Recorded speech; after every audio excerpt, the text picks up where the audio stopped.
will maintain that a tesseract has never been a good thing in any piece of sci-fi media. It is an evil shape.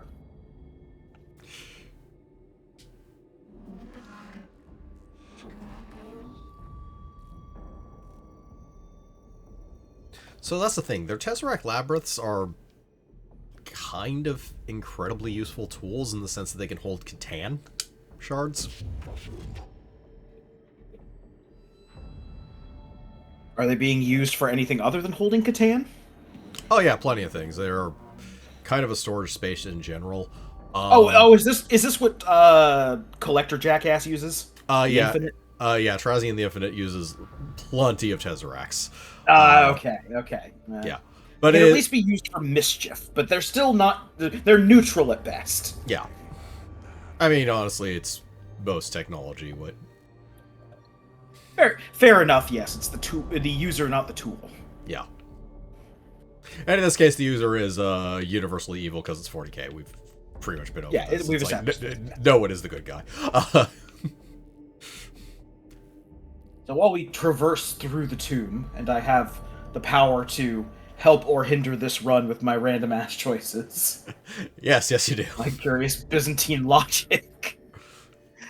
So we just came off of Adepticon,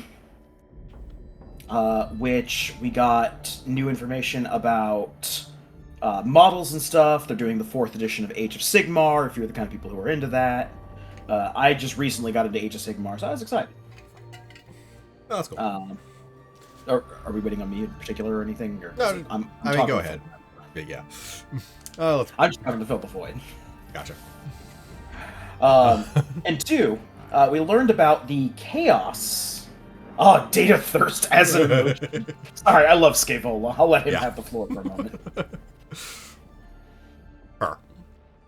Oh. And I think we went over that, and I just forgot. My bad. I mean, like, Scavola's voice is a lot of Scavola's voice is a modem starting up. Yeah. All right. Incoherent grumbling. So, the chamber ahead displays an intricate but thankfully non-functional model of a weapon, which, going by the scale of the landscape on which it is mounted, represents a device on the scale of the Imperium's Titanic orbital lasers. Dewey take apart, attempt to dismantle the model so any particularly intricate workings can be removed and brought back to the Stasis Metallicon. Totally destroy the model to eliminate any chance it could help the Necrons make such a thing. I'm gonna go out on a limb and said probably too late. Thoroughly document. An immense artillery piece. Thoroughly record the model for later study. I mean, seriously, they've had 65 million years to build this thing. If it's not done by now, it's never going to get done. I don't know, the Necrons could just be infighting that much. But they've been asleep, so it's actually just been left to the Canoptics. Well, also, it's a dynasty, so... It's a single dynasty on a planet, so... It could be infighting between the dynasty. That's true. Okay, so I feel like I have to speak for my brother in tech heresy shit. When I say that we are totally going to take it apart and take it with us. That's a sweet-ass model. Hey, we got Cognition and Blackstone out. I'm just as surprised as you are. Yeah. I expect this thing to blow up in their face, or at least just add to die. I'm not intentionally trying to sabotage the mission or anything. No, that's just... man, you want that model. This is equidistant. Let's go to the glyph. Alright. As I was saying before Scaevola took the floor. Yep. So we got the new Chaos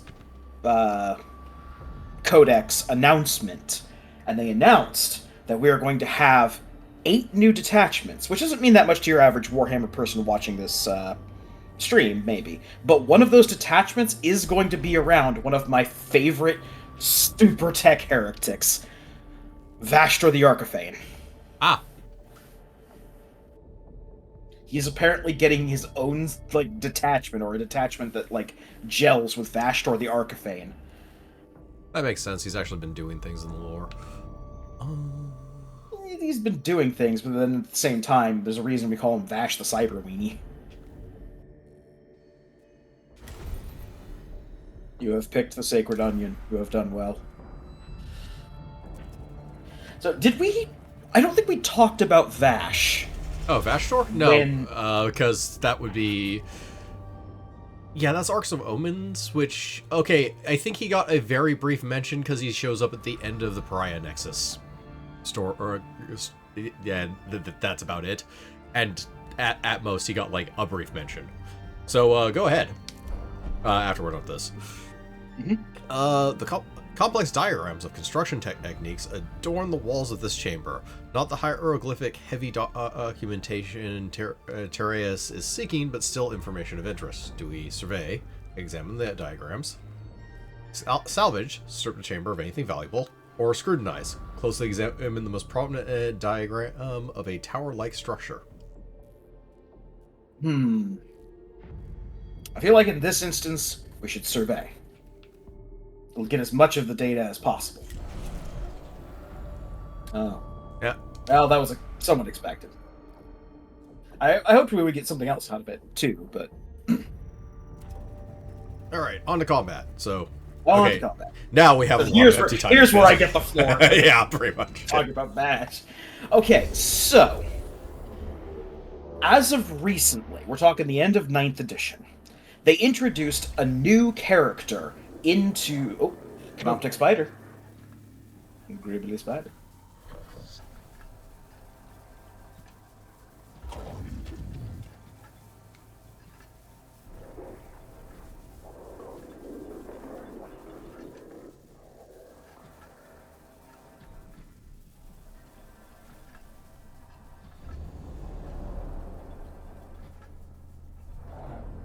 Yeah, tech first must escape. Certainly not, like, kill everything. Okay, there's 2 turrets. Those are rotating turret things. Yeah, those are actually rotating turrets, but they just have straight 12 health. Yep. Okay. Doesn't look like any armor or anything. Okay, now you no. Alright, so, end of 9th edition. Essentially, a plot got kicked off where there were a bunch of arcs, which is just sort of a buzzword they're going to throw around, and it really means big ships with locked sections in them full of some kind of treasure. These treasures are nebulous. This is not like gold and jewels and shit. This is like secrets and stuff. And everybody wants these arcs, and the search for these arcs affects pretty much all factions in the universe.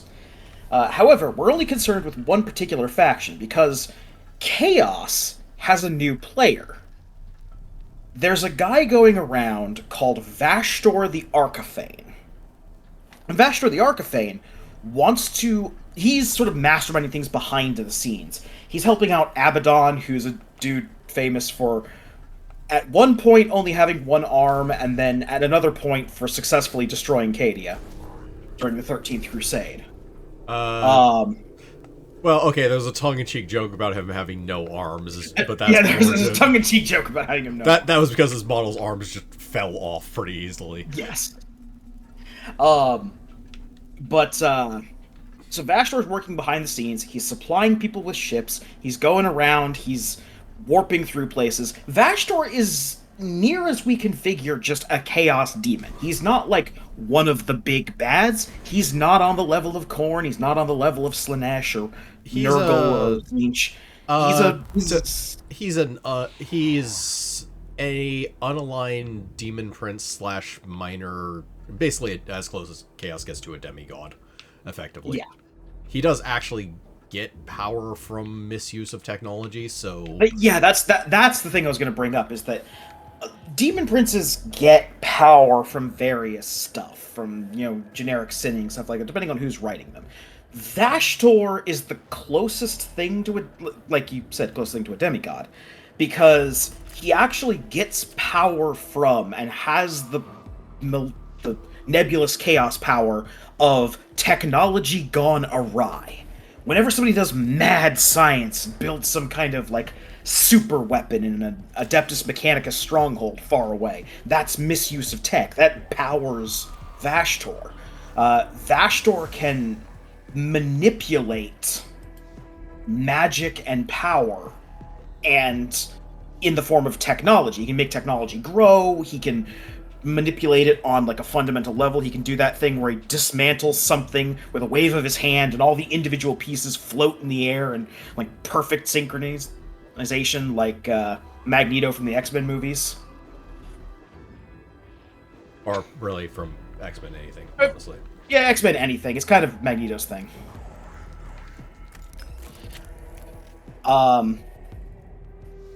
And so, lore-wise, it's pretty interesting, because Vashtor really wants to be in the Pantheon. He wants to be a Chaos God. Real freaking bad. And he believes that whatever is in the Arcs is going to give him the key to be able to do that. He's kind of right in that it's going to give him power, but the Chaos Gods and Be'lakor show up basically at every turn, because nobody can win the race for the Arcs of Omen up to a certain point. So anytime he gets like close to one, like Be'lakor comes and swats the key out of his hand and goes, nerd, disappears back into the warp. You're not going to be a Chaos God. Fuck you. This culminates, however, in Vashtor. I have to tell you this story so I can tell you that one. Brief 2-sentence thing. The Dark Angels lost their home planet. It disappeared into the warp a long time ago. No, now... it broke apart. It got destroyed. Right, broke apart, got destroyed. Somebody else's planet went into the warp. I might be thinking of the Blood Angels. But... Not Blood Angels, Blood Ravens. Blood Ravens, their current chapter master, had an exterminatist. For good reason. What that good reason is, I don't remember. Well, they exterminatist one of the planets. We'll get to well, yeah. We probably won't get to it in this game, but if we play another Warhammer game, I will regale you all with the story of the Blood Ravens, the Space Marine chapter that they made up for the video games, which is the kookiest wackadoo nonsense. But anyway, Vashtor. So Vashtor assembled the broken pieces of the Dark Angels' forest-covered homeworld, reassembled the planet, and turned it into a giant demon factory where he makes demon engines, which are mechanical whatnots that have demons stuffed inside of them that the Chaos faction uses as vehicles. Little spider tanks and Mauler fiends, which are just big old whip rope arm things and stuff. Yeah. I mean, he had that beforehand. He just put it on that planet.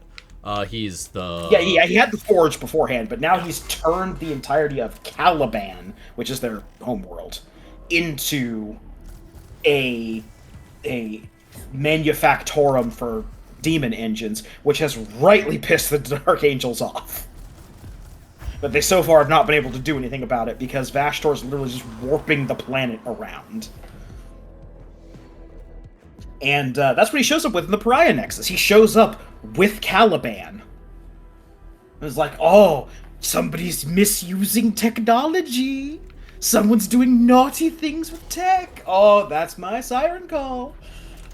And just warps in, and as far as I know, just warps in and causes further trouble. Doesn't really push things one way or the other. He's just over here pushing glasses off tables. And sort of, what it is, that was the end of the book. Well, yeah. So there wasn't actually, like, anything past that that's been written so far, but that's basically where Pariah Nexus ends.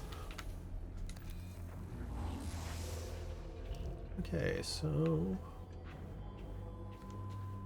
There's a question. You're at 9. These last for how long? 1 round. Okay. And you haven't gone yet. So you're dead if I stay here.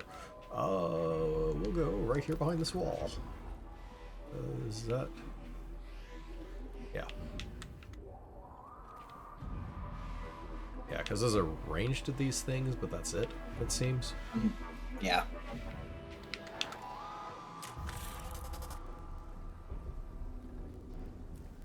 So on the one hand, Vashtor does some interesting stuff. If you read the lore stuff, it's just really cool, like, technomancer things, but with added screaming and evil to it, which, if you're into 40k, that's kind of your aesthetic. Um, Unless you're into the Tau, which your aesthetic is Gundams. But oh damn. Yeah, no, I suspected something about that high. Now, unfortunately, Vastor cannot back this up in game.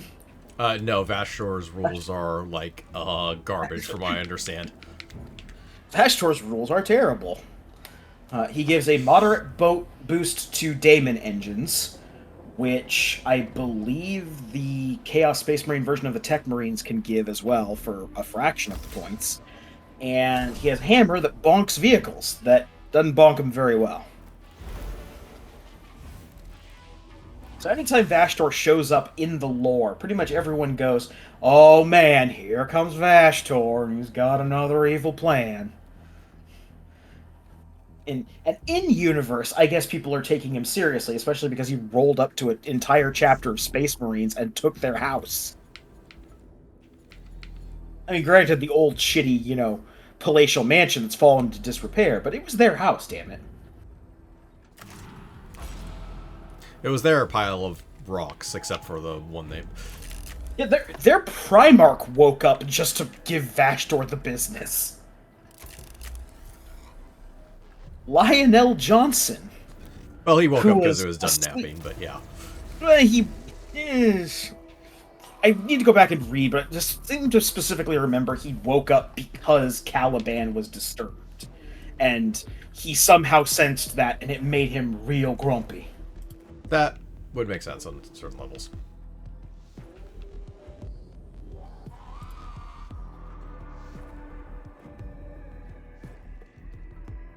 Also, it doesn't take much to make Lionel Johnson grumpy. Grumpy is his natural state of being.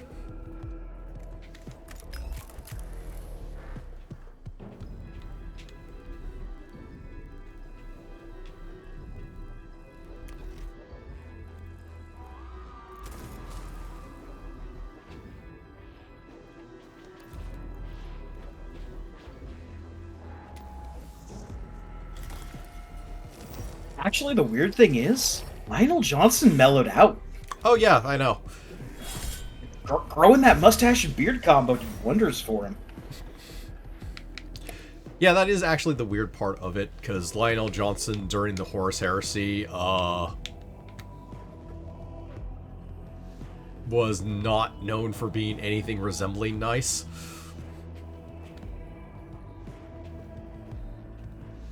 And, like, when he wakes up in Lion Son of the Forest, has actually chilled out.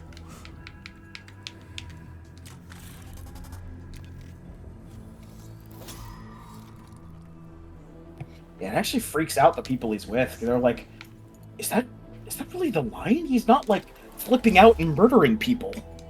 He's not like a ninja from the 90s. He's not beheading me for questioning his orders.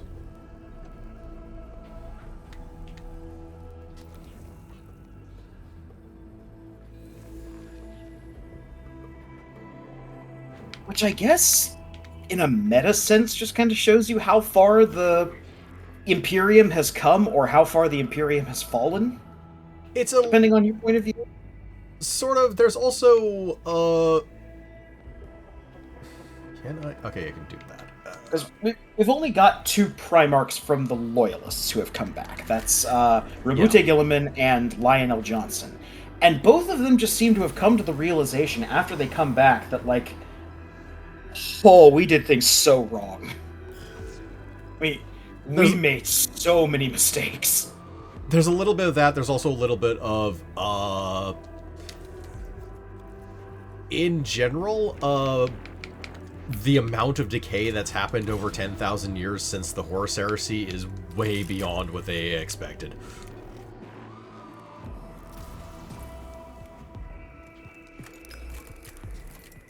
They at least expected things to come back and humanity to maybe have progressed.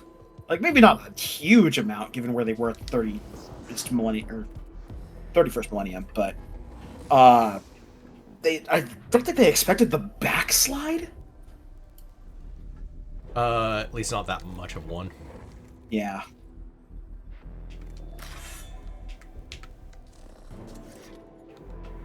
right next to... Cannot melee this thing?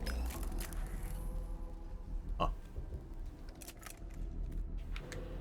Nope, Oh, you really can't melee the turrets? doesn't That seem like it. seems like it. Yeah, I can't melee the turret. That's weird. No, it's just how that one's built. Oh, fair enough.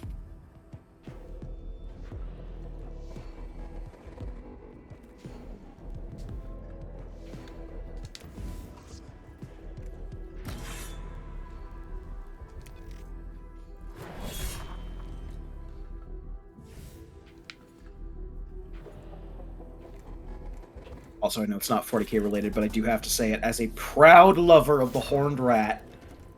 The Skaven are back. Skaven are back.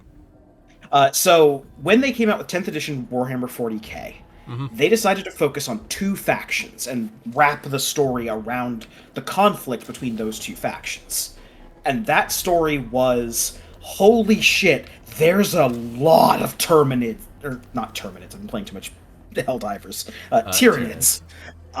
There's a lot of Tyranids invading really close to Earth. And so the whole narrative of 10th, at least at the start, became the Leviathan campaign, which was the campaign against the Leviathan strain of Tyranids. Oh, the Leviathan fleet. The Leviathan High Fleet. There we go. Yeah. Leviathan High Fleet was what I was looking for. So with 4th edition Age of Sigmar, they're doing the same thing. They're building up a story, and it's not exactly the same, but it is my beloved rats warping an entire city of rats up to the surface and waging war on pretty much everybody in a section of the planet. As they do. Well, no, that's the thing, is the Skaven attack from the shadows. They come up, they, attack a settlement or something, and they go back down. No, this is the Vermin Doom. They used a warp stone technology, which is basically like super uranium from a fantasy setting, to warp a massive city and, from what they said, billions upon billions of Skaven up to the surface. So now the threat has gotten so dire that the Stormcasts, who are elite soldiers who keep getting called back from death, it got so bad they had to open the super dead people box.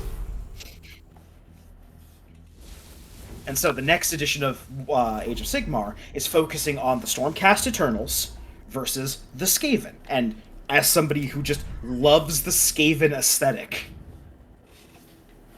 it's really cool to see that. Not that the 40k stuff wasn't interesting, but a few of my favorite factions are the World Eaters, the Chaos Space Marines in general, and the Genestealer cults.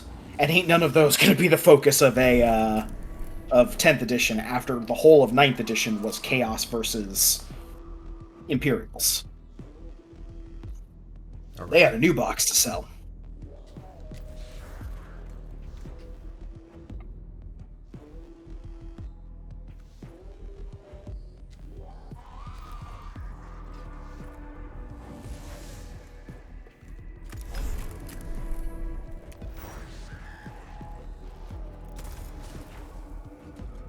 I have had the Rats birthday mix in my head on repeat since the announcement. Rats, rats, we are the rats, here to celebrate another birthday bash.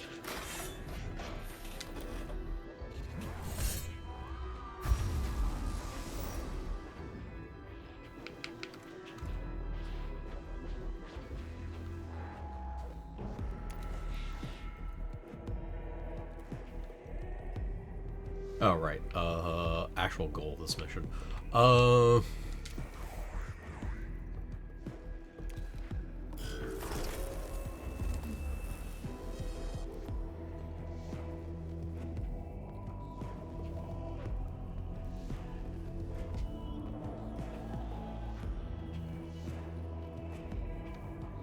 So, Vince, or one of the two Vinces that we have here, apparently, uh, what are the factions you like the most in Warhammer? It doesn't have to be from like a game perspective. Just who's the favorite ones overall? Uh, it's a hard thing for me to decide since I have the... So the weird thing of me is I like variety so much that it just kind of, I ain't looking for a single one. If you like a few different ones, Yeah. by all means, lay them all out on the table. I mean, I listed off 3, and those aren't even all the 3 that I enjoy. Yeah. So one of the things is, I'm also kind of biased by what I'm reading currently, which, by reading I mean listening to at work, but you get the point. Right. So right now I really like the Necrons, but I've also, like, recently listened to The Infinite Divine and currently listened to the first book of Twice Dead King, and they're really good books. Yeah, it really helps when your faction has really good books about it. Yeah. Especially when one of those books is, from everything I've heard, basically, because I haven't read it myself or listened to the audiobook, The Infinite and the Divine might just be one of the best Warhammer 40k novels. Or at least the one with the widest, most far-reaching appeal to people. I consistently see it getting rated as a book that, like, if you want to get somebody into war, you should show them The Infinite and the Divine, because it's one of the better books that's written, and it's easy to follow even if you're not a crazy lore fanatic. It's just 2 really old people who fucking hate each other. Yeah, pretty much. Yeah, pretty much that. Also, it's not just that. It's also the parts where it does go into like other factions and stuff in 40k. It does a really good job of like letting you know what the hell they are, basically. Yeah. And you have a lot of armor for Necron Warrior. Apparently, he can't Well, walk the. I have a bubble shield that I have like 8 health on it. That's why. Got it.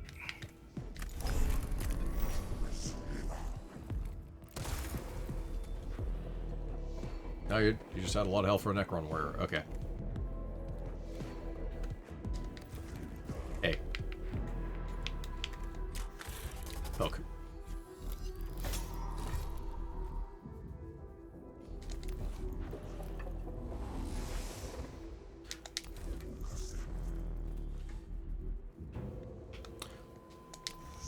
But yeah, I actually have an affinity for a lot of the factions in 40k in general because the actual base premise of 40k that might come across is this is literally Warhammer Fantasy in space. That's what it was originally designed as, which is in and of itself just something interesting to me. Because there's a reason why they have, like, the Eldar, the elves, and, well, they had squats, but you get the point. I mean, the Imperium of Man is actually more based on the fantasy equivalent of humans, but in space, to some extent. But it also kind of, like, ran in its own direction from there. Kill all enemies, you say?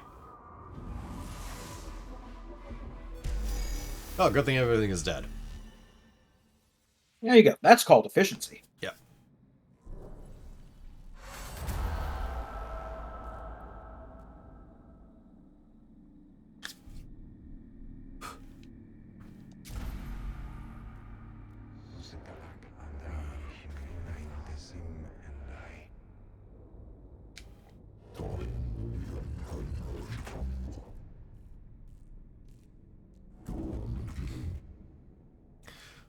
Also along the lines of having good books, apparently Games Workshop has noticed significantly increased sales when it comes to Necrons.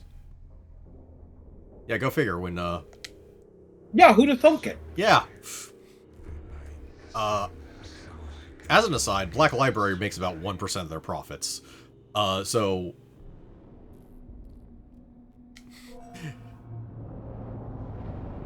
as a money-making venture, their books are not really much of a thing, but as a side effect of said venture, people buy their models.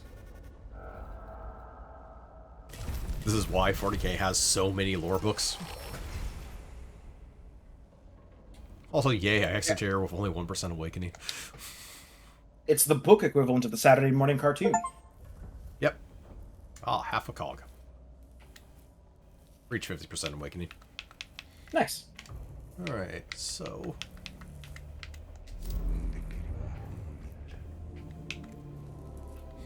As a minor spoiler, there's 9 seals.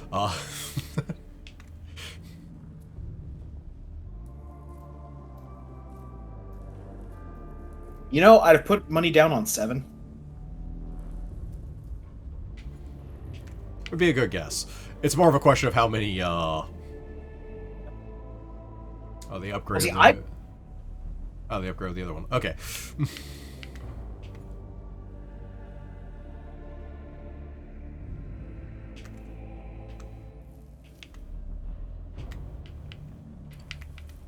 Go ahead. I was gonna say, I would have gone with 7 for 7 Deadly Sins from, or not, you know, directly the 7 Deadly Sins, but 7 being the iconic number for the guys based off of the Catholic Church. But yeah, I should do the Void Admiral at some point. He's just kind of been sitting here. I mean, he's been waiting. He's been sitting on his little hover throne thing, waiting for you. Oh, that's not a hover throne. He's part of the Destroyer cult. Okay, so he's built into the hover butt. Got it. Yeah. He's a hover slug. I never went over that, I think, when we did the lore video, but Destroyer cult are crazy-ass Necrons, not in the way of the Flayers being cursed, but ones that have just grown incredibly resentful of all life and want to annihilate it on a molecular level. The other Necrons do not like them.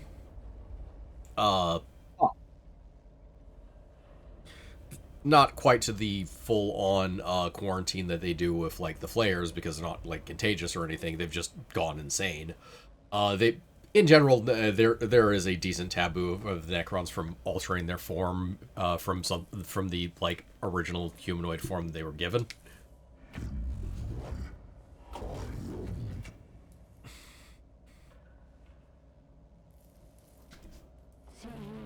But the Destroyer cult does not care. They just want to be whatever is best at just annihilating things.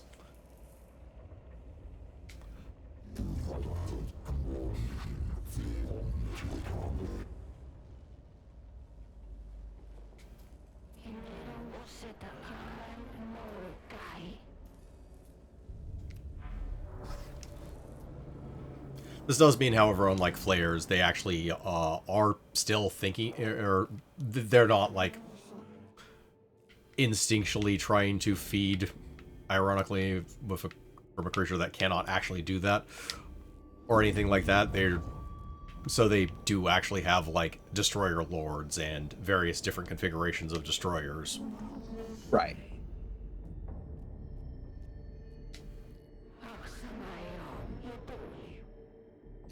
But yeah, like in the Infinite and the Vine, for example, 6 Destroyers were left on a planet as part of a deal to help fight in forces, or fight in the forces between the two jackasses.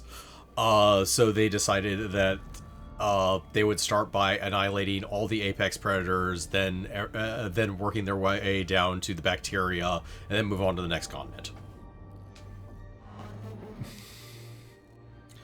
Eventually, they realized it would be slightly faster if they melted the polar ice caps.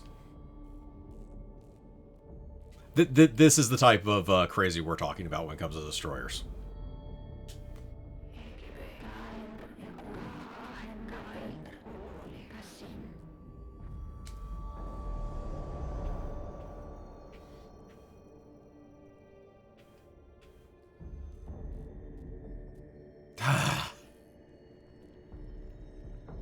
Can I get a shorter path? Alright, let's get this out of the way.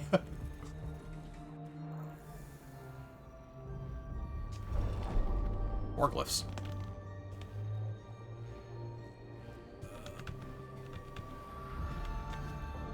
Oh, it's literally in my face. Alright, so...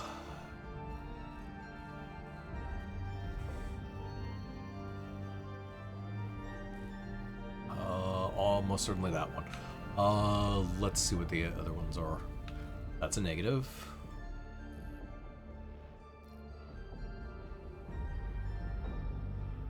That.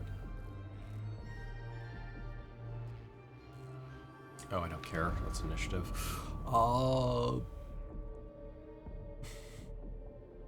And that's an. Yeah, okay, the STC. Oh, already have it. 3 cognition. Yeah, still 3 cognition, not bad. Yeah. This blank room, D, your time. Thanks, guys.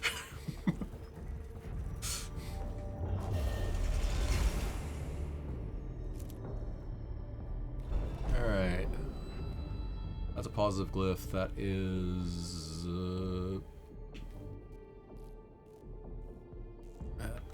yeah, that one. That one is just cognition. The other one is health, but, you know.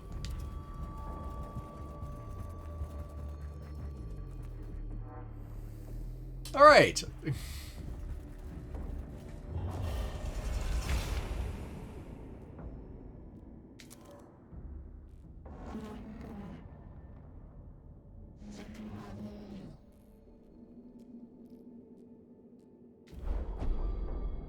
The chamber appears to be a workshop, a large slab of gleaming metal that is partially carved into a statue of a glowering Necron, perhaps Lord Argolek. Several scarab constructs are scurrying across the slab, chewing away the material as they continue in the process of creating the statue. Alright, Dewey, art acquisition. The slab looks like it's made of precious materials. Secure the chamber and report its position into nearby Scutari so it can be recovered for use. Gather specimens. The scarab constructs could provide valuable insight into the working of the Necrons. Acquire a few of them so they can be studied later, or cast down idols. The mission is to destroy a statue of Argolek, and there is one right here. Blow up the half-finished statue as the Omnissiah demands. You know, I was gonna say steal his statue. Now I'm torn. 1 second.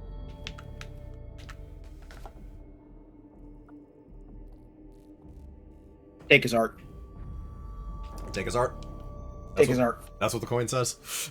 Yes. That's what the coin says. Take his art. It says it right on the coin. This is a weird coin. I don't know who owned it. 56 Blackstone, though. I mean, hey. Yeah. Trust in the holy metal.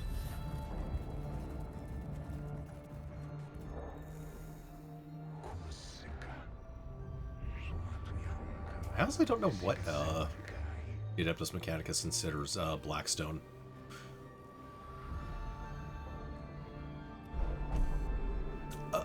A series of glossy black slabs fill this chamber, arranged in a semicircle around a statue of a Necron destroyer armed with a scythe-like weapon. The slabs are inscribed with thousands of Necron runes. Do we transmit, take a hurried pick grabs of the slabs and move on from the sinister place, translate, remain in the chamber sending live images to Terrius for more accurate translation, or transport. Try to break one of the slabs from its mooring so it can be moved back to the Seistus Metallicon. Take his art.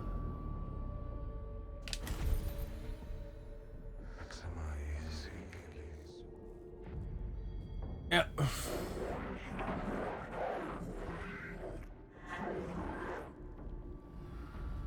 Yeah, see, there you go. Okay, sure, I'll take it. When life hands you a broken stele, make bullets. The metaphor kind of fell apart, but you understand me. Praise the armies.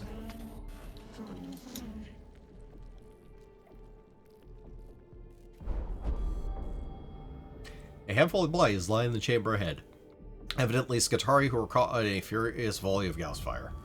So, waste not, want not, check the bodies for useful materials that can be salvaged, morbid curiosity, examine the bodies to learn more of their cause of death, or seal away. Seal the chamber so Necrons cannot enter and other Scutari can recover the bodies later. Mm.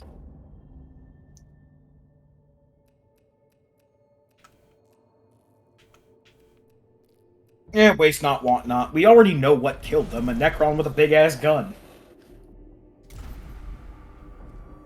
Really? Yeah. Really? My haphazard destruction of everything and the stealing of art gets rewarded.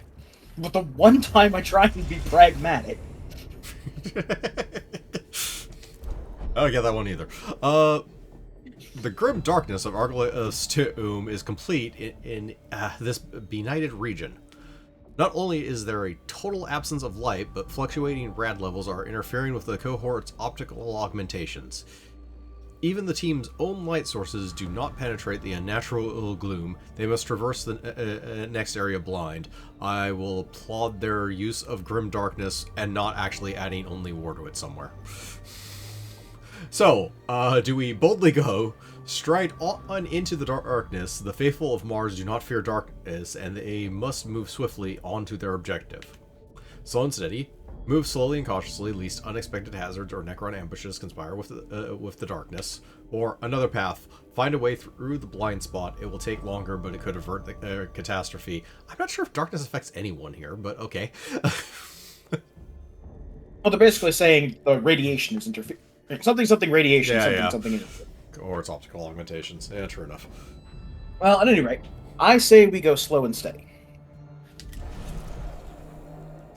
I was specifically trying to avoid time. Slow and steady would add time. I guess slow and steady would have added like 4. But I'll add 2, which, yeah. And now we're full.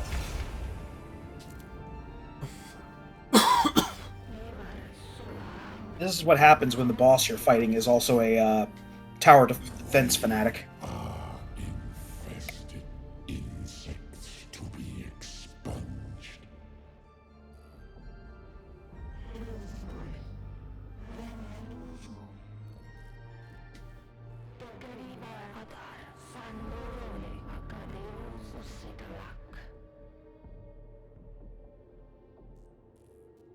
I have awoken into the company of these fleshly vermin. Tomorrow we conquer. Today we clear the filth from our doorstep.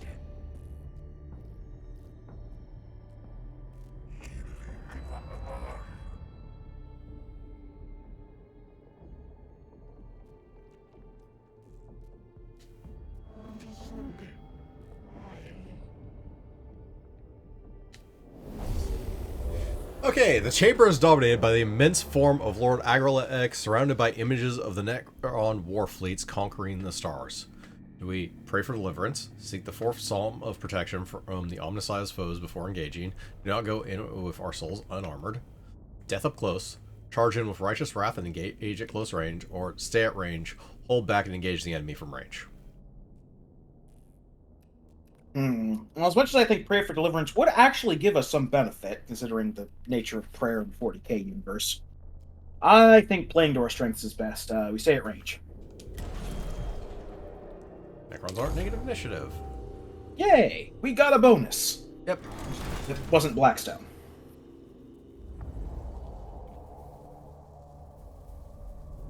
Ah, this looks familiar. So Argalek is not the final boss of this game, right? This is just another boss mission we're doing? Yeah, this is just another boss mission. This is the guy who was in the tutorial. Yeah, that I get. I was just... They're hyping up this guy compared to most of the others. Yeah. Technically all of the lead-ups to the boss fights are kind of a bunch of hyping up the guy in every chamber.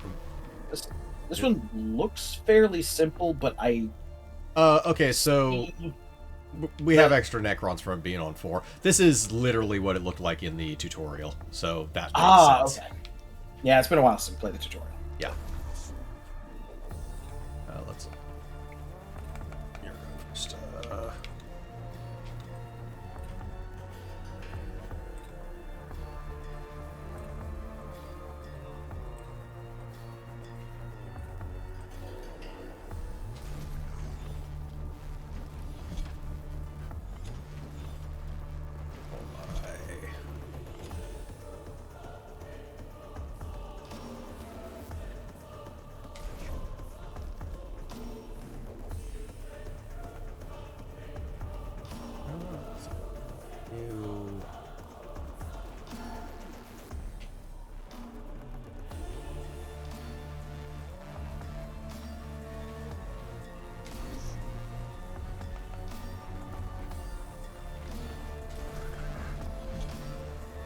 worry about spawning people next turn.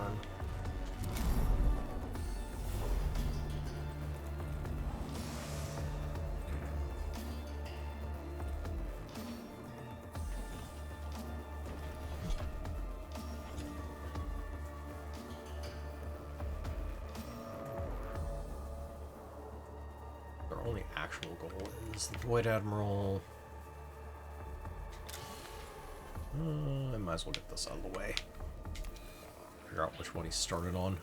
Alright, he started on physical. He's only getting one turn this round, so... I'm not going to be close enough to shoot him, I don't think, by any measure, unless I move further.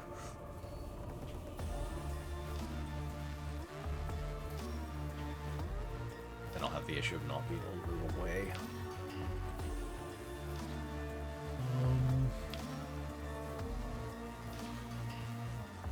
Not really much of a reason to be in a rush, honestly. Just go over here, because I don't think he'll get close enough.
And down here, just in case he has way too much movement.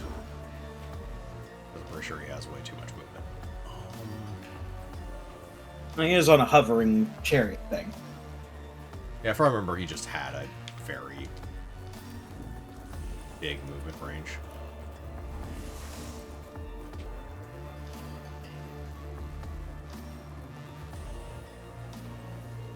Yeah, I can shoot you.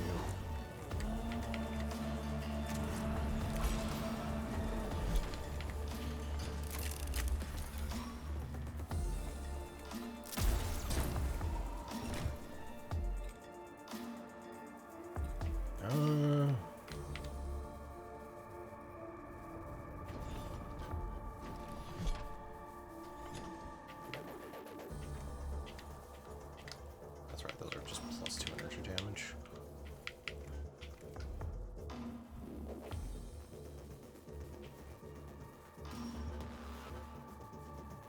Yeah, his distance from me is, by the way, the only reason why he's not actually dead this round.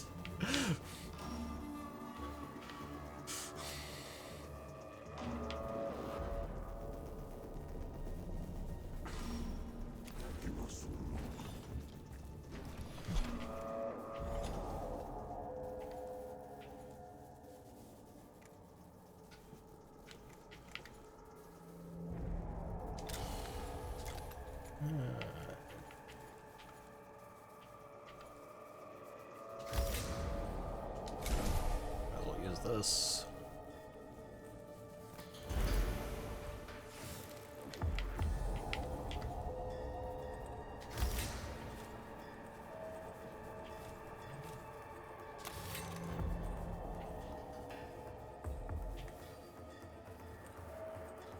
Yeah, I think we're good.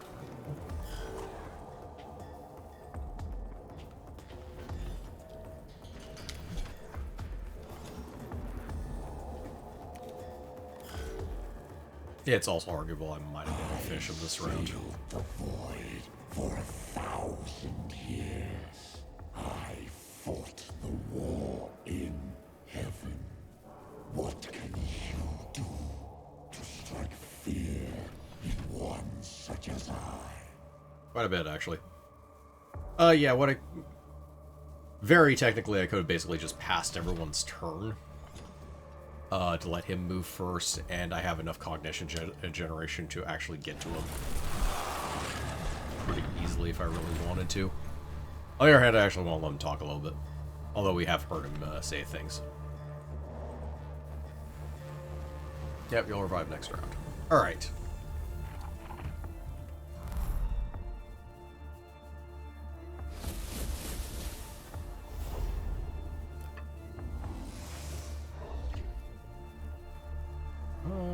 Let's see.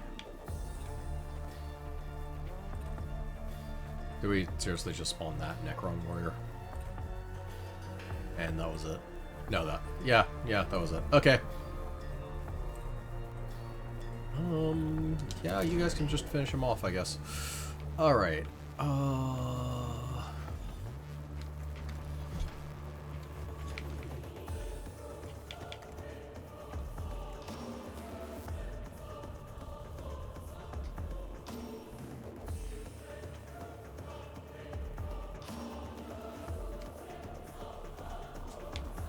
No, that's right, you're on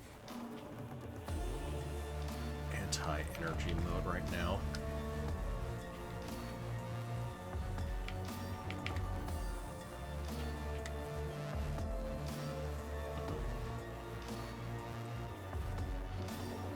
I think I will actually wait. How dare these wretched things stand before the Void Admiral of Cesaragon? Whatever you say.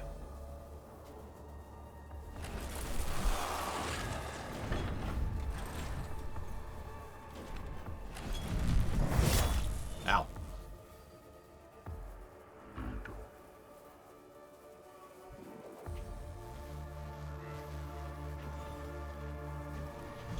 And you're on melee now. Not that really means much, but...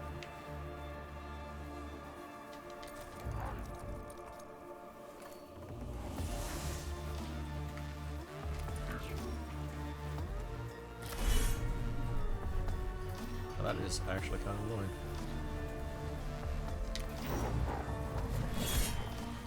And now you don't have more.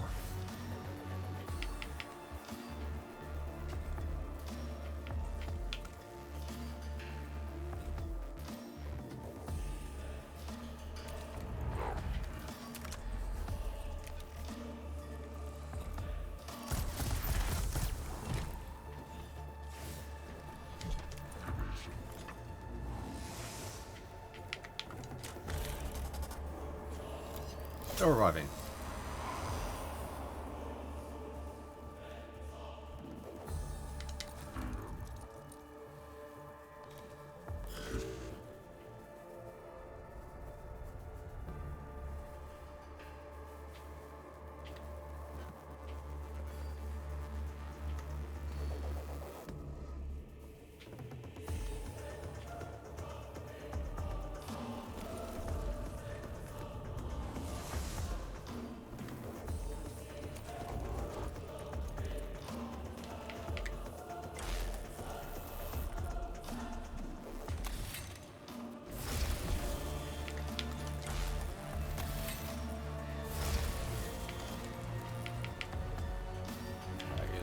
Okay.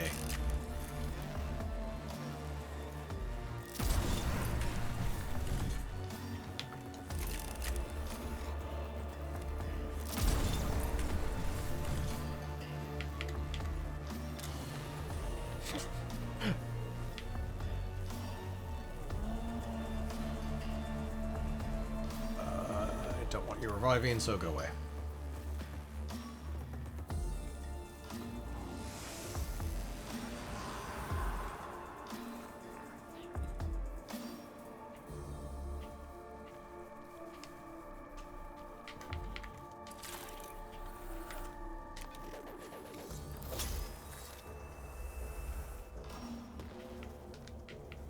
Not this actually matters, I could just use the canticle on him.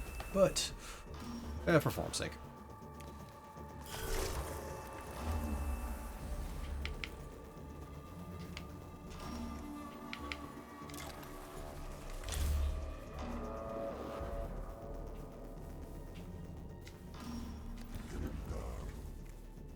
Oh, he doesn't have attacks of opportunity.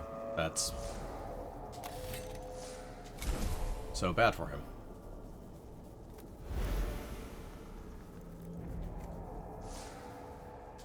Not yet.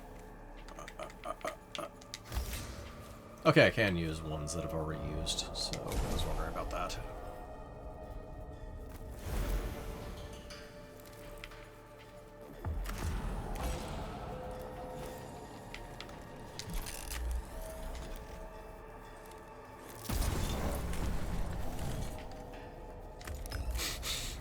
I will finish you off with... No. Wait. No, he has physical resistance. This is a physical attack. Also want to kill him. No, you do not get to Poke of Doom him.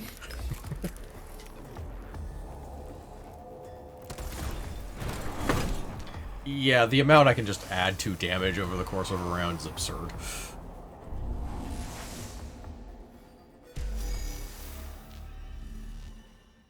I also use none of the fill my cognition bar abilities. Mission complete. Let's teleport.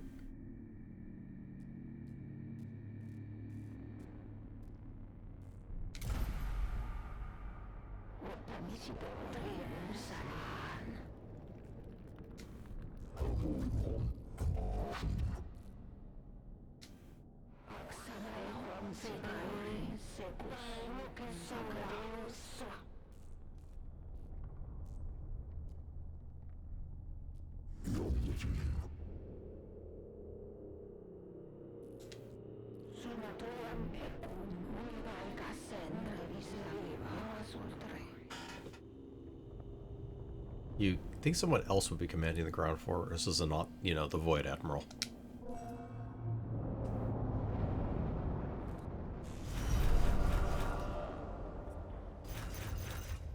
I don't know, once you go to space, the line kind of blurs. Yeah. Thing is, the Necrons do actually have a, like, rank 4 general, which is Nemesis, so... Aha! We've killed enough bosses to actually have the just flat +8 damage. I think it was... at... Yeah, it's at 5 bosses that we get the 12, which is actually better than what we currently have. Also applies to any attack.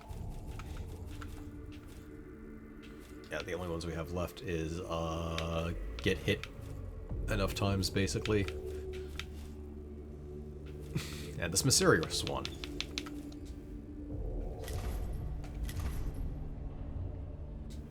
Okay.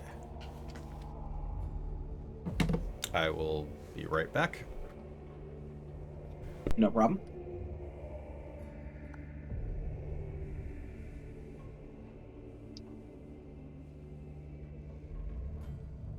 While Vince is gone, Sound Goblin Gaming doesn't do this for a job or anything, so we're not as impacted and as needy for followers or anything. But if you like what we're doing here and you at least get a chuckle out of us, go ahead and follow us on Twitch, I guess.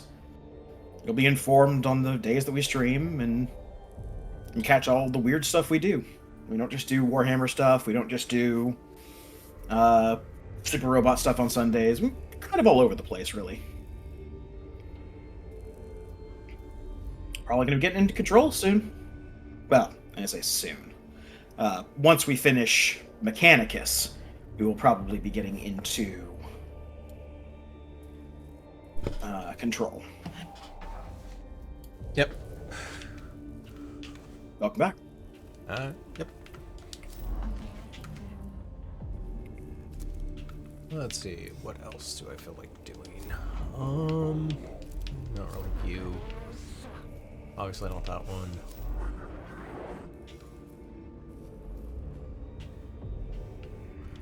Might as well do heavy metal. Heavy metal, is that the robot one? Is it finally time? Are we finally getting the promised robots? No, this is just... We've done, like, none of his lines, so we're actually, like, somewhere towards the beginning, and unlike, these two, it doesn't just unlock things past it. Got it.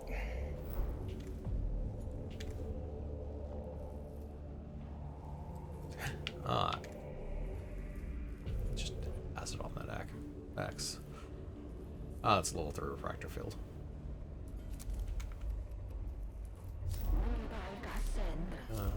Where was I? Here. Okay.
All right, we need more bullets. Yep.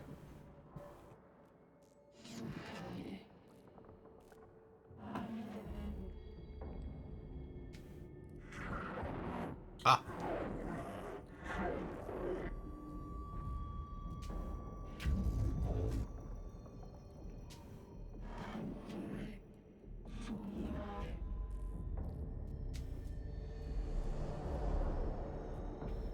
Okay, I'm gonna do this one slightly different, I think. Now I'm curious. Yeah, I should be able to go around here and then punch them in the face. Huh. That is a real word. What? Armillary. Yeah.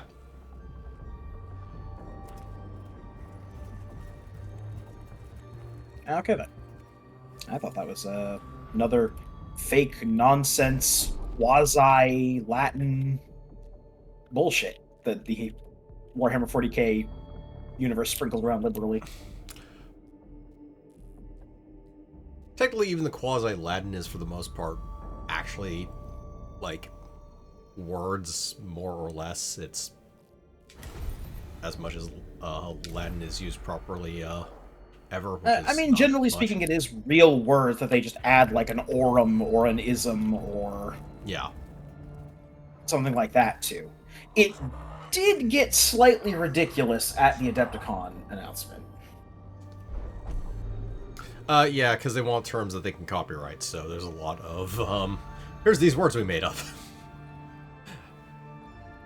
Alright. The stars and planets decorating this chamber seem to represent some form of pattern or code. It might be worth recording them, given Acropus's apparent role among the Necrons of Sylvia Tenebris as court astronomer. Notwithstanding the fact that we've already punched him in the face. Do we despoil?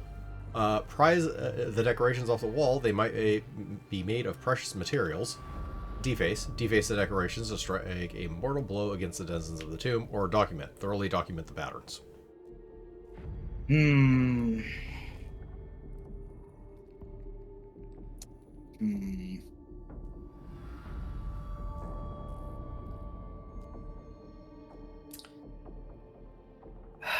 Look at all this information on the wall, like millions and millions and billions of years of astronomical charts and space lanes beyond the understanding of mortal. Here, to spoil it.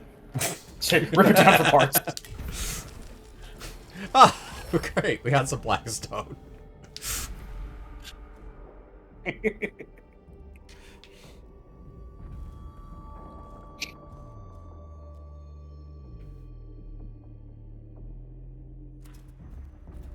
Alright, this is probably enough. There it is. There's the made-up terminology that amused me so much from the Adepticon announcement. Plasma generatorium. Couldn't just call it a plasma generator. Which is especially galling because they've had plasma generators in Warhammer universe before. Generatorium is an entirely new invention just for this Kill Team box set. Something I think I've learned from previous ones is moving backwards does not actually cost you anything. Right. Let's go punch these guys. It's like the second map we've actually had the extra encounter appear on, which is quite frankly surprising. Yeah. Alright, so one of those things that this Necron Destroyer, a couple of turrets of that thing, and this Death Mark, okay. And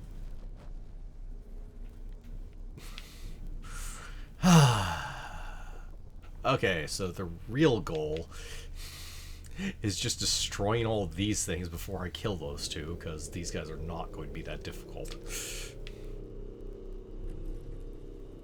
The Death Mark is going first.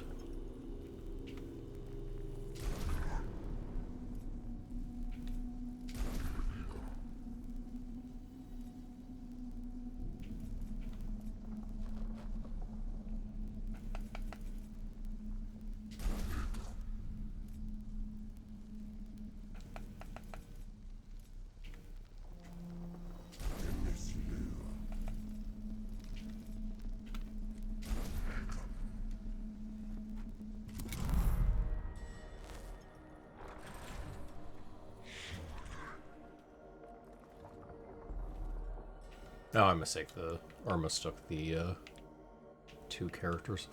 Okay. Deathmark is actually far more annoying of the two, quite frankly.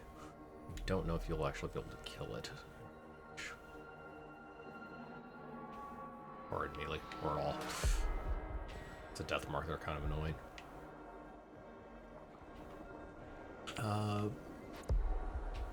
Just use you this thing. At least they're not Yeehaw Cowboys anymore. True enough. On the 10th edition, before they got their new codex, the Deathmarks actually had a rule where if you shoot at a Necron that is close enough to the Deathmark, the Deathmark can shoot back. Now, this became funny when two Necron players were fighting each other. And the unit that shot back was a that was doing the shooting in the first place, was a Deathmark. Because when the Deathmark would shoot back, well, that would trigger the opposing Deathmark's ability. And so on and so forth. And so, once you triggered that encounter, only one of the Deathmarks was going to leave that place alive.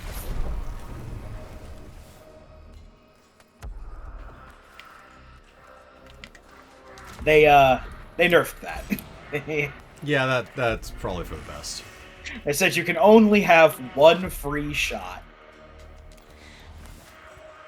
Which is probably for the best, but does mean that there's no rootin' tootin' cowboys anymore.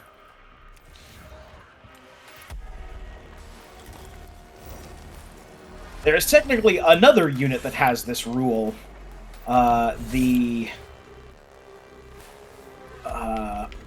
Telomorph from the Genestealer cults. This was not broken, however, because that would require more than two people to play with Genestealer cults.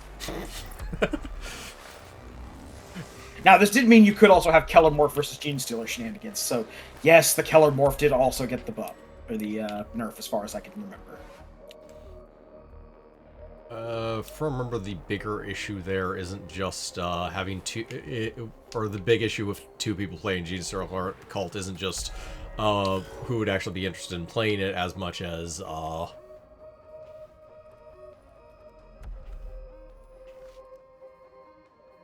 just have you go over here and do this machine. It would be simple enough.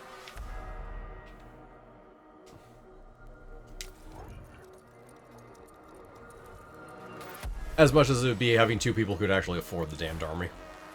Yeah. We've got some time to fill anyway, so might as well talk about this. We've talked about the fact that the Adeptus Mechanicus is the most expensive army in the game right now, as far as a cost per points ratio. As in, this unit that costs 45 points to put in your army costs $60 to put in, or to buy a copy of that unit. For one of them. I believe you can fit like 9 total in your army. Let's go and check. Yeah, the like one of the few things where the cost to point ratio is like below 1, or something stupid like that. Yes. The point is, they're expensive on a per mod or on a per point basis. That said, the way that the Gene Stealer cults are sold. Let me pull up the website, assuming their website actually works. Now, I'm going off of the official Warhammer site prices, which, flat out, you never do. You go to second-party resellers, like your friendly local gaming store and stuff like that, who have it for a discount. But let's assume, for the sake of our argument here, that you're shopping on the official Warhammer store.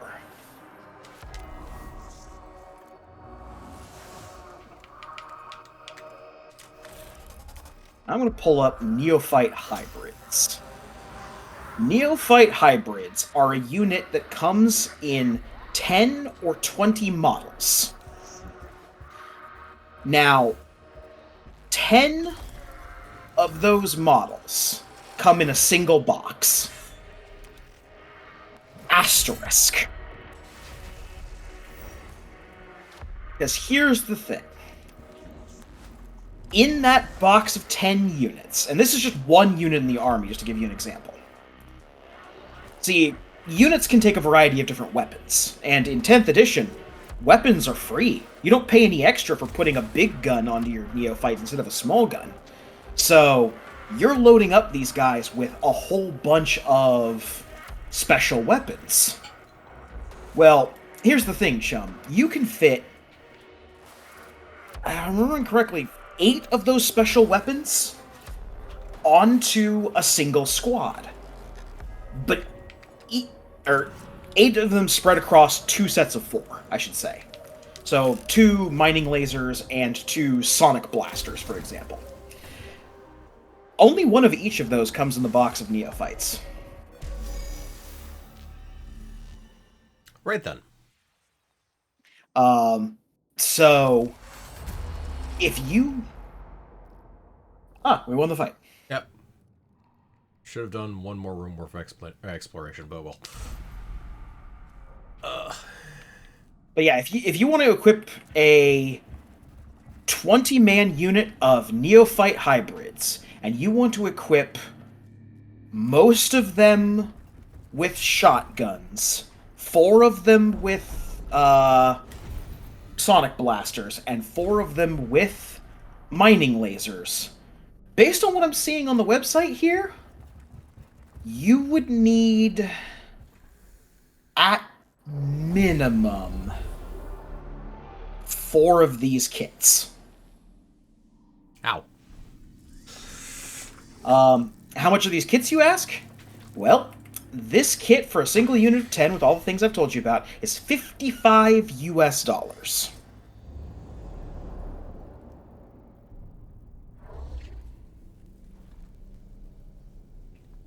What's more, remember, we're putting 8 special weapons in, and the rest of them are going to have shotguns. So we need to have 12 shotguns. Sorry, math. We need... Hey, Shiv. Hey. How goes? Right on time. That's fine. We've been talking about a whole host of topics tonight, mostly to fill time while we murder things. Yep.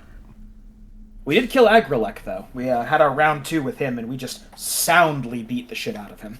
It's literally the exact same stage. Literally the first stage of the first fight. Yeah. Yep. Except now we're significantly more powerful. Yes. I 2-rounded him only because I gave him a round to speak. How kind. He did not expect us to find a whole bunch of STCs inside of his house. So the conversation you walked in on was we were trying to figure out how many neophyte hybrid boxes you would have to buy to build one unit of neophyte hybrids with the average loadout that a player in 10th edition would be equipping them with. Oh, for Genestealer Cult. Yeah, for Genestealer cults. The math I came up to was 4 boxes in order to build one unit that has 4 each of 2 special weapons and 12 shotguns.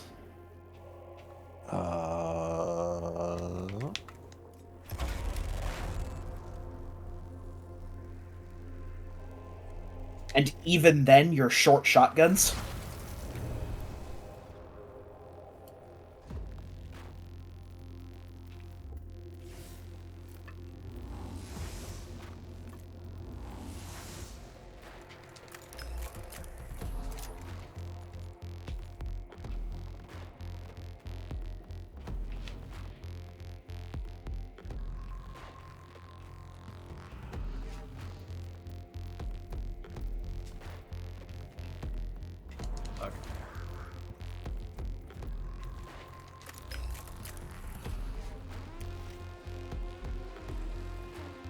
You'll have all the shotguns because the box comes with 10 shotguns. Oh, it does? Okay. Yeah. Sorry, I could not find on their website where it lists what stuff it... Oh, nope, never mind. I found the button. I'm dumb. Yeah. Now the issue is I don't think it has 2 of each special weapon. No, so that's where I was getting the 8 from. It's just you need... Or not the 8, the 4. Or the 4. Is you need 4 boxes just to give them enough special weapons. Let's take a look at the actual sprues and see if it has... It's really a question whether or not it has enough seismic cannons or it has enough, well, seismic cannons that most people run them with. Yeah.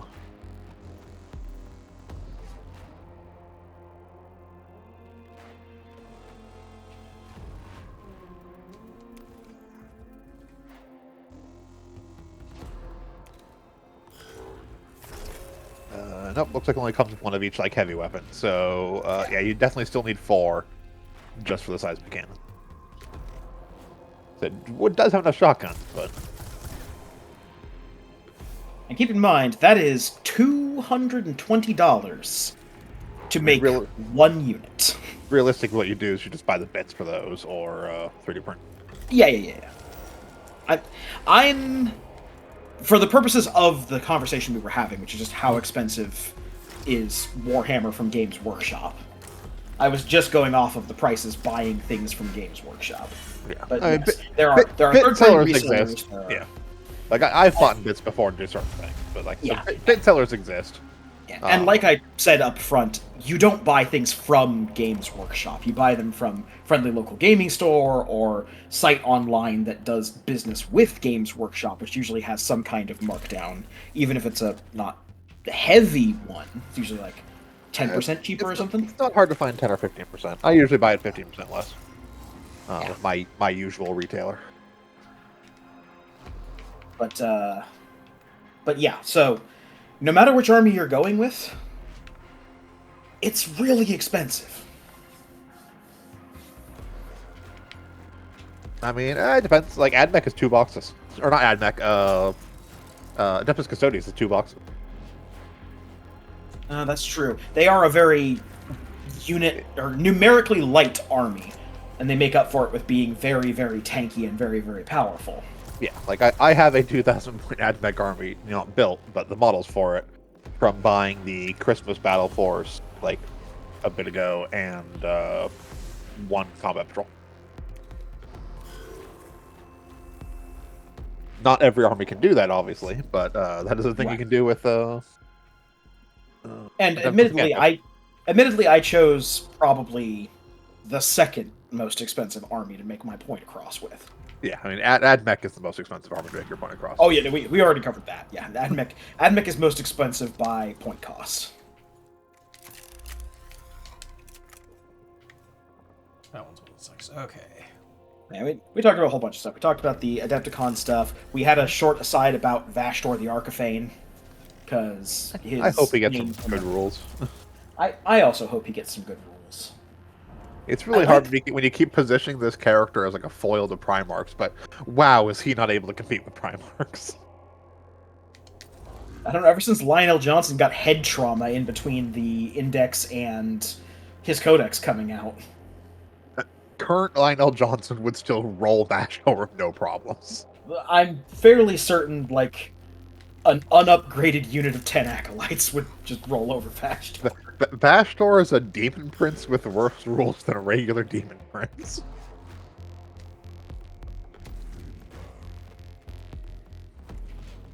Which is like, you gotta give me something more if you want me to believe this guy's like on the level of Primarch. Now and forever, until the end of time, Vash the Cyber Weenie. New chaos stuff though. New chaos stuff looks nice with the 2 new lords. That and both the boxes look decent. The 2 battle forces they're getting. And the battle forces are just meant to be like big boxes of models, right? They're not meant to be a cohesive force on their own, and they're not meant to be the combat patrol, right? Correct, yeah. Battle Force boxes are usually like launch boxes, or they do Battle Forces around Christmas, which are basically collections of, here's like what they've been doing recently is for the armies that are only getting like a couple new models, they'll usually do Battle Forces with those new models leading them. They're usually characters. Or in the case of crew, there's nothing to do with crew, that they're just doing a Battle Force box with nothing but crew. But they're usually boxes to, like, here's a bunch of stuff you can use to flesh out your collection. They vary from usefulness as to, like, whether you actually want them or not, because some of them are pretty niche. The Chaos one... Especially when they did, like, 6 different Space Marine ones one year. Yeah. But the Chaos one chapters, just... But the 2 Chaos chapter ones look great, because you have... Yeah. If you're just looking to, like, start a Chaos army... It's got Legionaries, it's got basically Chosen, everything in there is useful. Chosen are still good. Terminators are still useful. Like the Foot Lord, which people run with Chosen, so that's already viable. Also has like 10 Terminators, which is perfectly fine, and 10 Legionnaires, which is perfectly fine. And then you have the one of the Jump Lord that has Raptors, which are perfectly fine. That one has Possessed and a... that one has Possessed, which is perfectly fine. Now, the Foot one has Possessed. That one has a Demon Prince, the new Demon Prince model, which is great. And a bunch of cultists, like regular cultists, the mutated cultists, and the cult demagogue, the cultist like character. So they're both decent battle boxes as far as fleshing stuff out, and the new combat patrol is not bad either. Because it has a Master Possession, which was previously a Warhammer website-only model. So it's a way to actually get a discount on it now, also in a discount box. That has more Possessed in it. Possessed are great. So, nice, like 3 new boxes that are all decent. Yeah.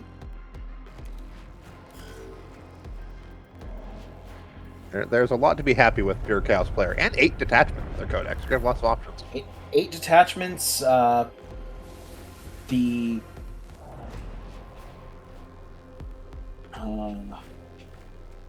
was Vashtor. There's another one that there's basically going to be ones for all of the major chapters. Yeah, it looks like they're kind of focusing on the various Chaos Marines. So we'll probably have one that's, Red Corsairs themed.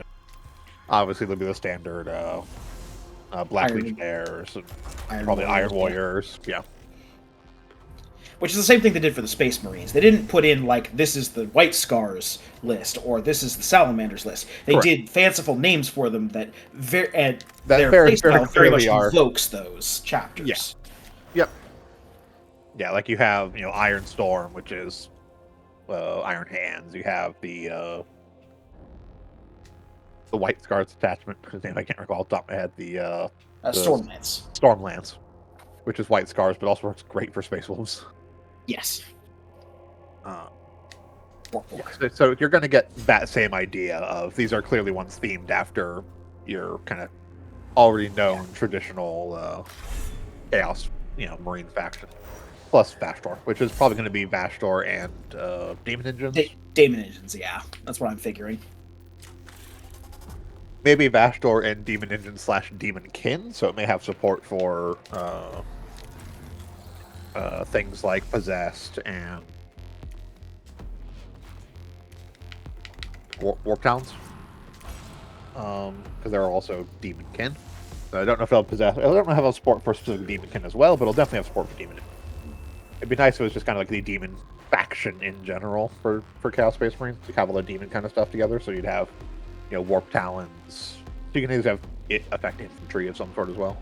Warp Talons, Possessed, Chaos Spawn.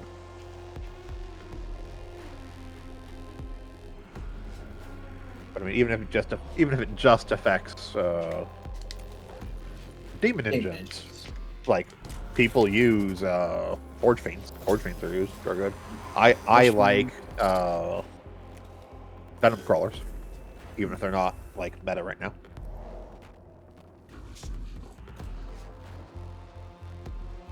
I like the look of Mauler Fiends, but I've got to actually play a game with them to figure out whether or not I like them. I'm also looking at them from the perspective of World Eater Mauler Fiends, not regular Chaos Mauler Fiends, if you can get them into combat, will do. But you do have to get them into combat. They're pretty big models. Yeah. So they're hard to hide. Yep. But they do hit, like, las cannon like a melee, so it's not terrible. That you can give them the little tentacle things. They can also get, like, do chaff killing as well to keep them just from being tied up by like infantry blobs and that kind of thing. The strategy I've also seen for World Eaters especially is go heavy on Mauler Fiends and bring a couple of Forge Fiends. So you wound something, and you only need to get like one wound on it. Because anything that's below starting strength that Mauler Fiends charge, they get +1 to charge on. Charge. Yeah. Makes it easier to get them in. And combined with... Forge Fiends are good. I mean, Forge Fiends aren't as good in World Eaters as they are in regular Chaos Space Marines. Because they're... Well. Story. The cohort's rad sensors have picked up a previously unknown isotope, not from the materials being sought, but something that has never been recorded in the Mensa Elementalis. Though the source lies outside mission parameters, the quest for the Omnissiah's knowledge encourages such discoveries be pursued. Do we suspect? Follow the trail with great caution in expectation of an ambush. Seek. Follow the isotope trail to its source. Or scorn. Ignore the trail. The mission is everything. I don't know, that's some good shit. Let's seek it. Yeah, let's go ahead and seek it. Reckless abandon.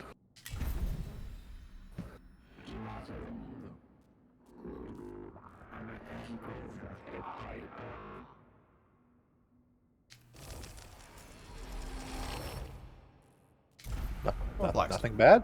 Yeah, that ain't bad. Yeah. Fine. Yeah. We've actually had a run of pretty good luck tonight, all things considered. A lot of extra Blackstone from events.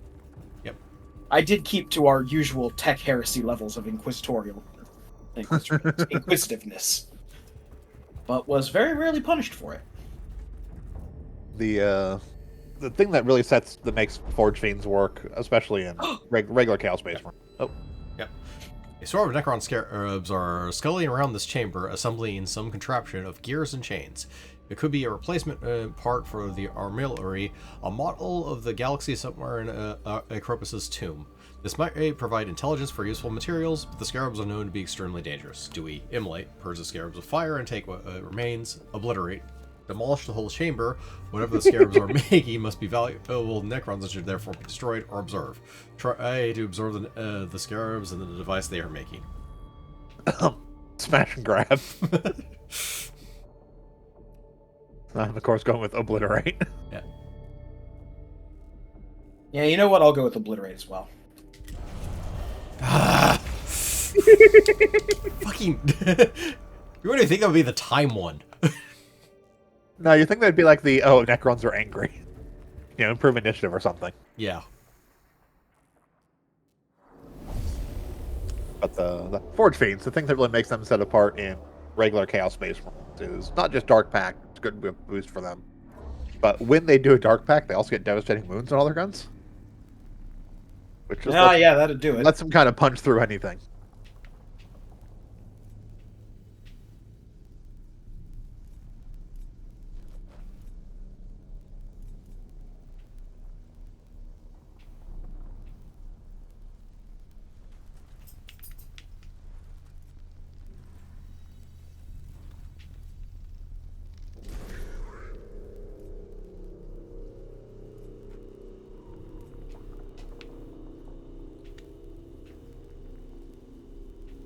Okay, there's where the death mark is.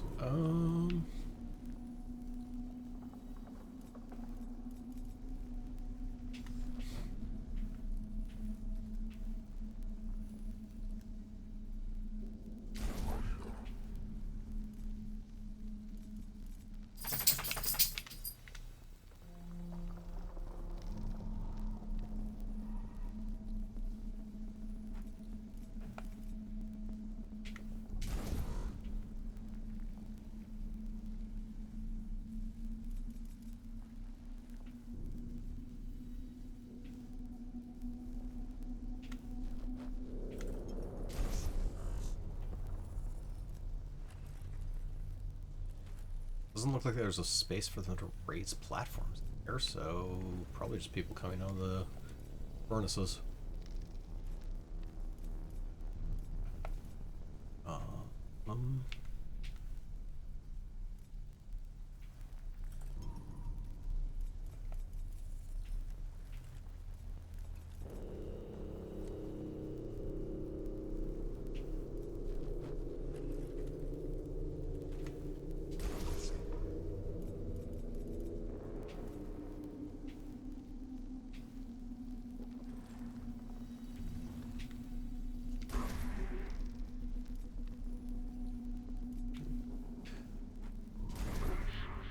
Just play you guys for now.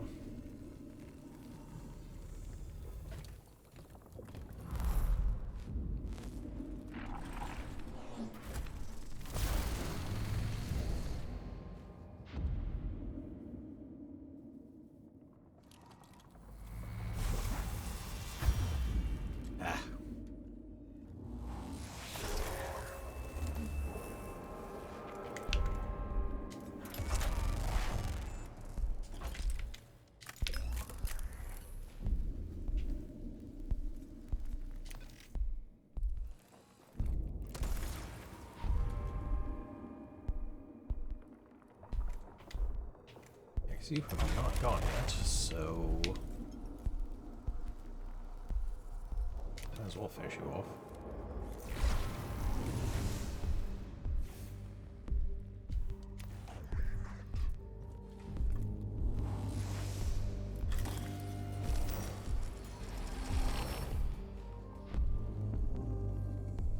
Alright, what's coming up? Oh no, another Necron warrior. Whatever will you do?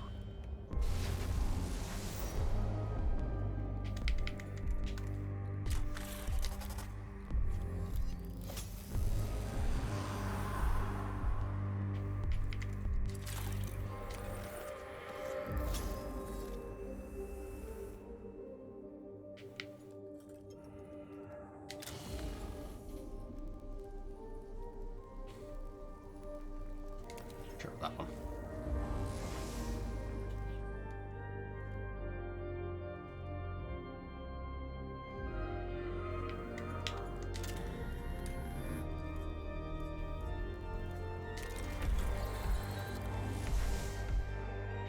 Not like respond.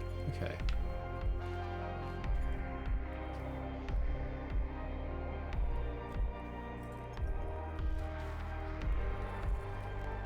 And in the unlikely event that I need to do anything past this round, because I'm pretty sure you're all going to be very dead in a minute.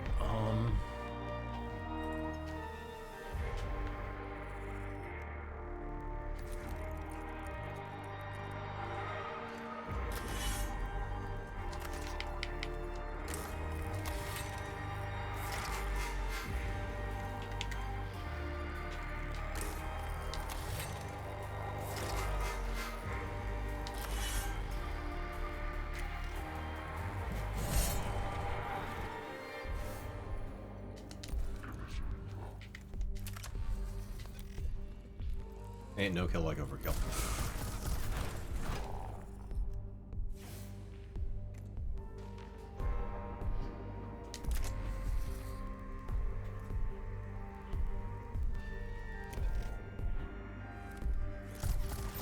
I don't think you need a turn.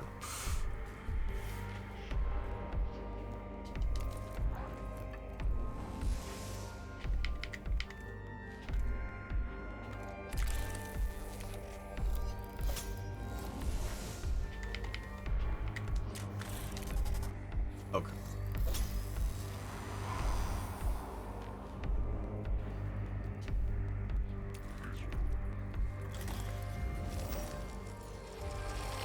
Alright, what spawns? Ah, death mark.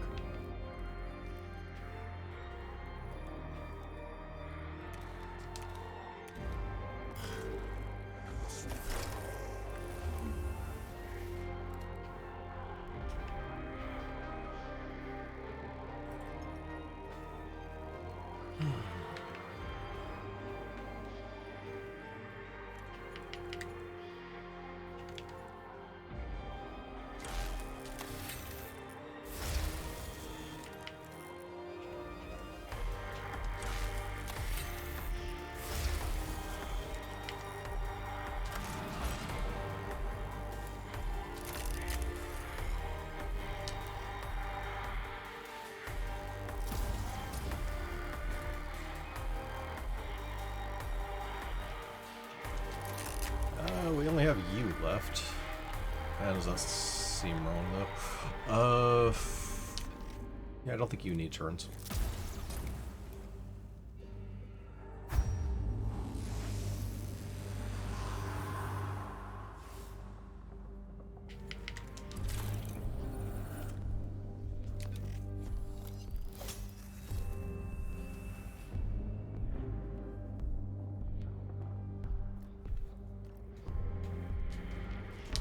Our new and improved range guy. And by new, I mean old and improved range guy.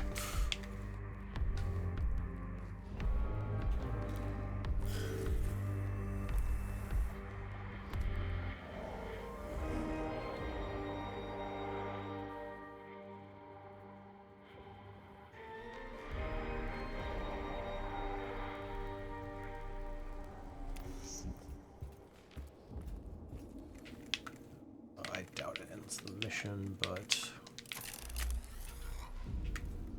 yeah, we can shoot it. Okay.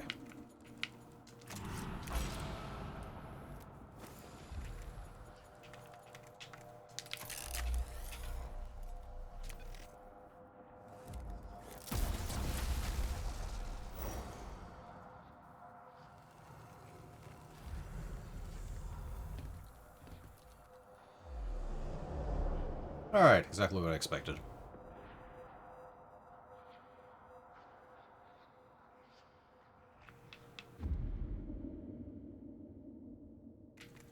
Unfortunately, I don't think there's a way I can kill that death mark right now.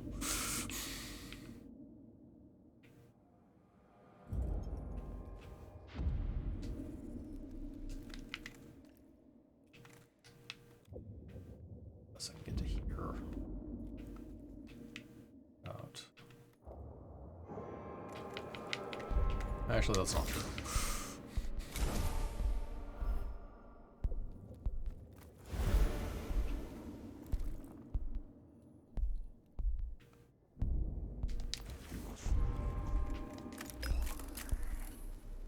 Pretty sure you don't have this many HP.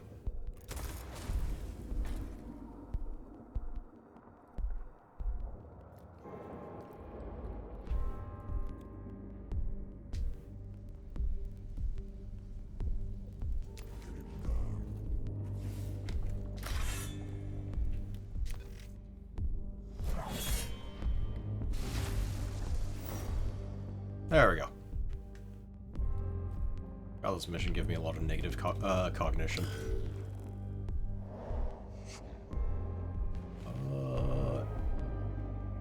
And everyone's at full hit points, so it's just that guy.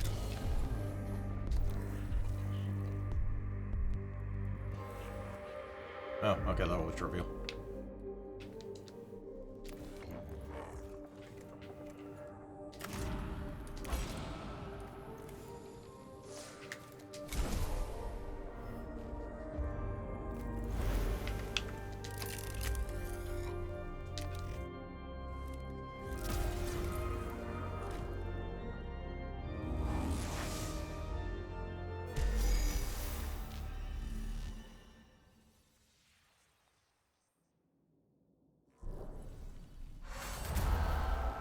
Aha! Finally, a mission that didn't advance time. In spite of our best efforts.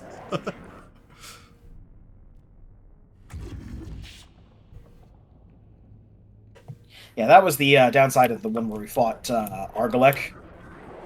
We ended up getting 4 time units out of that one. Oof. Yeah, it's the same. It's been the same with all the bosses. Yeah. If you 2-rounded him, that just means it took a lot of time getting to him. Yeah. It already had 4 on the timer. There's no way to reduce it in that area. Yeah, the entire thing was one long corridor of rooms. I could have actually spent like 4 rounds on him if I really wanted to, but it was just completely unnecessary with the amount of damage boosts I have.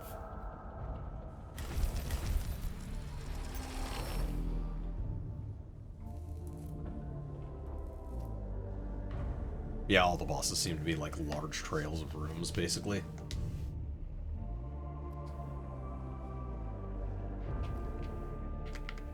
Alright. That was... What was the one we did? This one.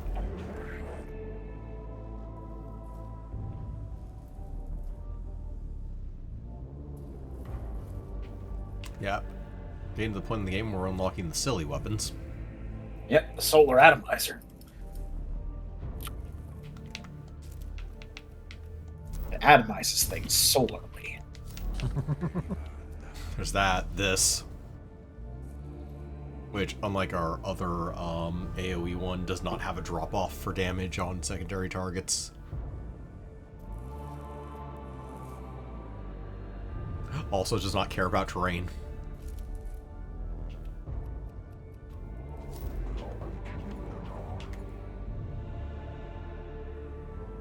Ah, it's the upgrade of the Curio. Curio. Let's see, you guys.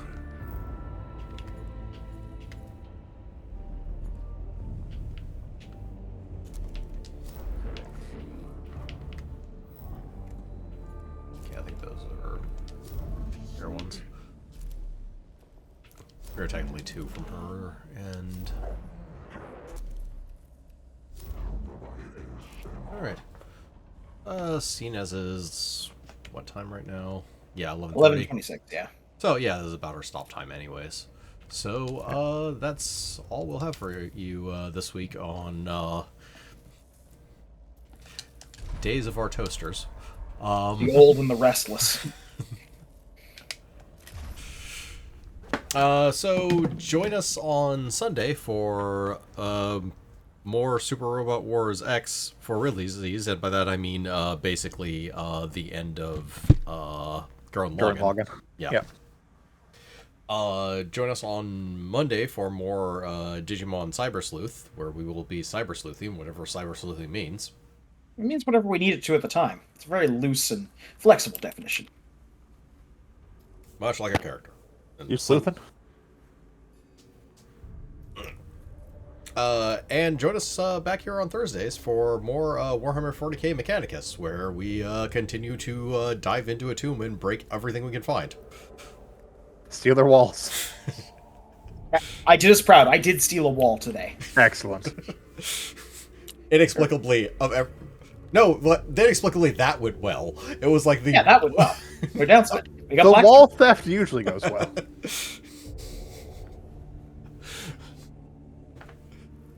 Yeah, vandalism worked well. The one time you tried to be cautious, fuck us. This is why I never try and be cautious.